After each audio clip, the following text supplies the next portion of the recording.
single day I'm gonna make something great. That's my way. Every single day I'm gonna make something great. That's my way. Hey everyone, and welcome back to my channel. This is your girl Blessings of Beauty, and thank you for visiting my channel. If this is your first time, once again, thank you so much, and please feel free to look down below and press on that subscribe button if you have not yet done so. Also, go ahead and press on that bell so you can get my upcoming videos. And if this is not your first time stopping by and you decided to stop by and just check me out once again, thank you so much. I really appreciate it. So today I want to do a review on this hair glue, and it is called Washi-Tape Ultra Hold. And so normally I don't use stuff like this on my hair. I strictly only use Got2b glued, either the Got2b glued gel or I use the spray. I normally never ever use stuff like this on my hair. Honestly, I'm really against it, but I decided to go ahead and try this out because after all, I don't put it on my hair anyway. I put it like on my forehead, a little bit close to the hairline. So I decided to go ahead and try this. And the reason why I wanted to do a review is because when I was in a hair store, oh, look at that deer running in the backyard. Oh, how free. Oh, it's mad something. Okay, cool. So yeah, and so I seen no videos with anybody reviewing this, and so I decided to go ahead and make a hair review just for anyone that may have seen this, came across it, heard about it, or just wanted to see what it was about. And so what do I think about this? Do I think it is a good product? I tried this product about 2 times before I got it right, maybe even 3 times before I got it right, and I realized that when I was applying the glue, I was applying too much. I was applying the layers too thick, and so it wasn't properly drying and it wasn't properly holding or laying down. And I believe both times, or all the times that I used this, I tried it at night. So by the time I woke up in the morning, it was like shifted and it just wasn't, you know, properly laid down like it was.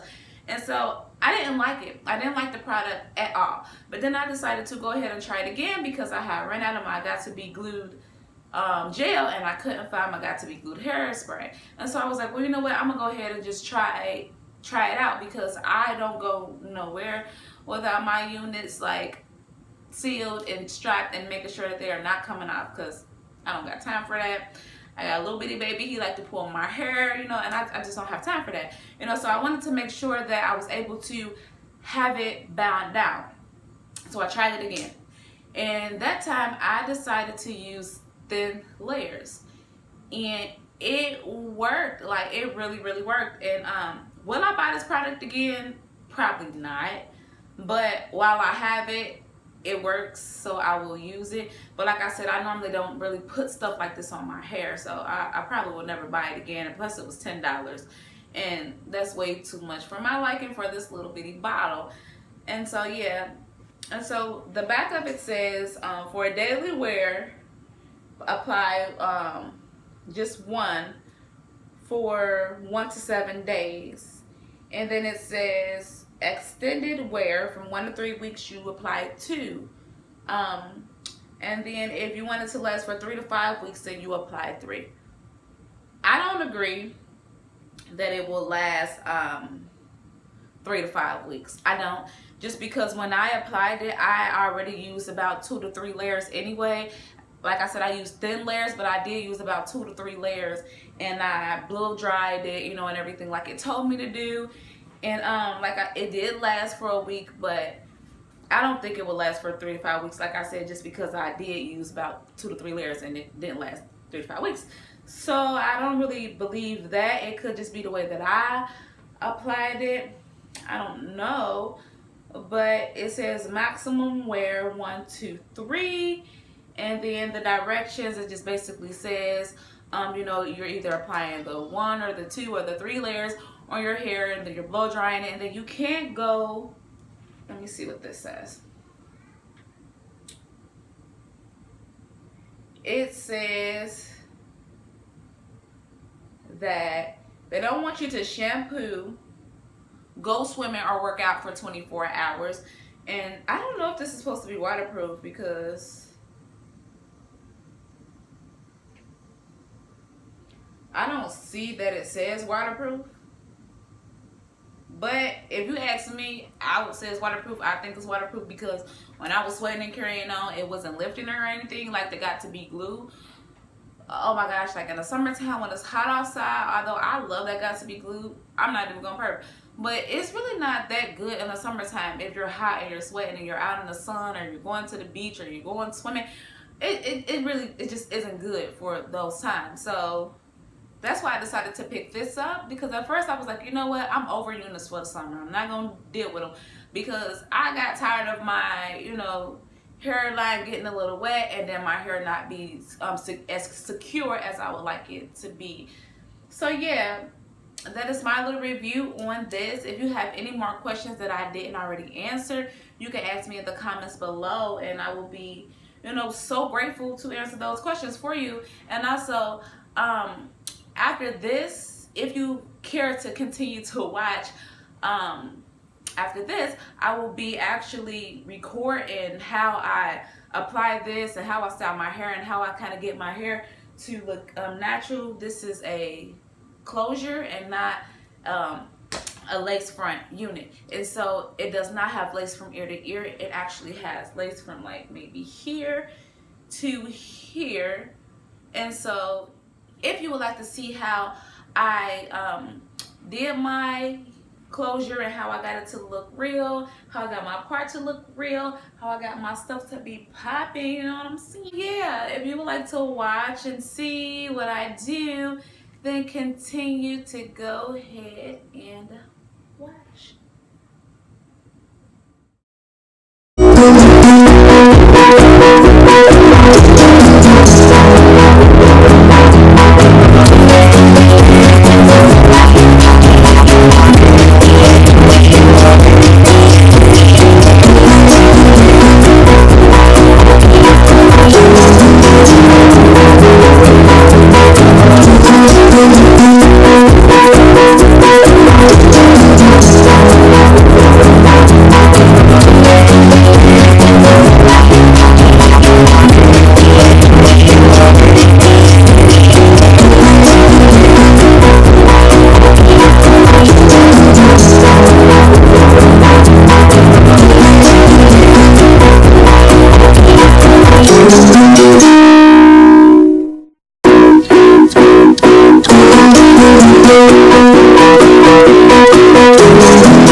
Some type of self-help, self-care, self-love, inner beauty, outer beauty, some type of inner love type of thing in all of my videos. And so today I have 3 tips that could be very helpful for anyone that's starting a self-love journey, or anyone that's already, you know, going through a self-love journey and just trying to figure themselves out along life, and just try to figure out what you know, just get a start of what to do just while you're trying to transition into your self-love journey. And so one of those tips that I have is to detox your mind from all the ideal images that you may have in your head, that you may have placed in your head, or that you may have allowed others to place in your head.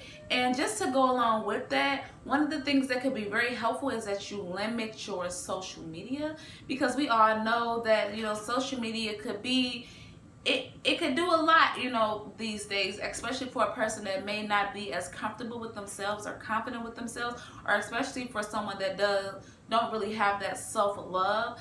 And so when you get on social media and you see all these people that look, you know, that has the ideal image, then sometimes it kind of makes you want to be like them or look like them.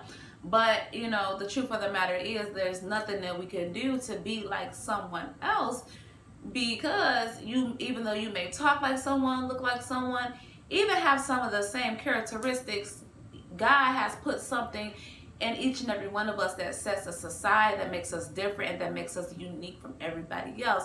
And that's why it is important, as I go along adding on to the Detox Your Mind, it is very, very important that you don't get caught up in what everyone else is doing in society, that you focus on yourself, you know.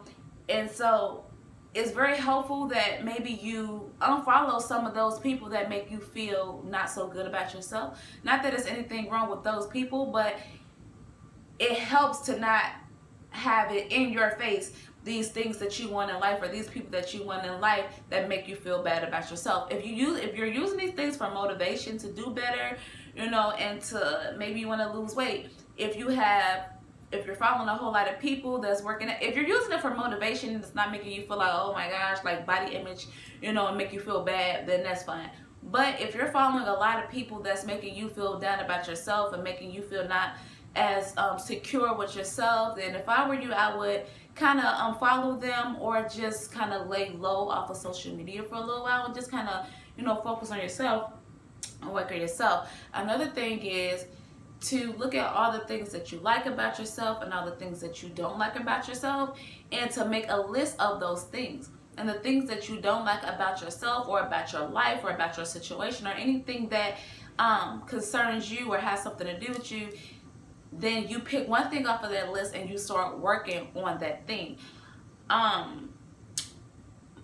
suggest that you start from the smaller things, the smallest thing, that you don't just, you know, start with the hardest thing that you don't start with the thing that's going to be the hardest for you to tackle, because it's going to take longer. So if you start with the smaller things, and sometimes those smaller things can help you in the process. When you get to those bigger things, it can help, you know, those bigger things not be so hard to break or to change, or to whatever it is that you're trying to do.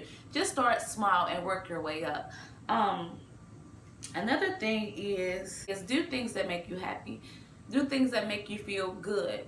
You know, do things that make you feel energized, and make you feel lively, and make you just feel happy and comfortable. You know, develop habits and good habits, and, you know, just make sure that you're surrounding yourself around people and around places and around things that's just really feeding your spirit positive things, and just really making you feel good in the inside. Because often I realize that when I do things that make me happy, and then it just makes me feel just good about myself and just about my life and my situations, you know, even knowing that there are still certain things in my life that I'm working on, I have to change, it just makes me feel good just to, you know, be able to bask in the moment of doing things that I just like to do, or the things that I love to do. So develop hobbies, good hobbies that's gonna just help you just be able to just reach inside and just tap inside of what makes you happy. And so those are 3 things that I decided that I wanted to talk to you guys about today. And remember that if you can't see the beauty inside of yourself, it will be so hard to see the beauty inside of others. And until next time, I'm out.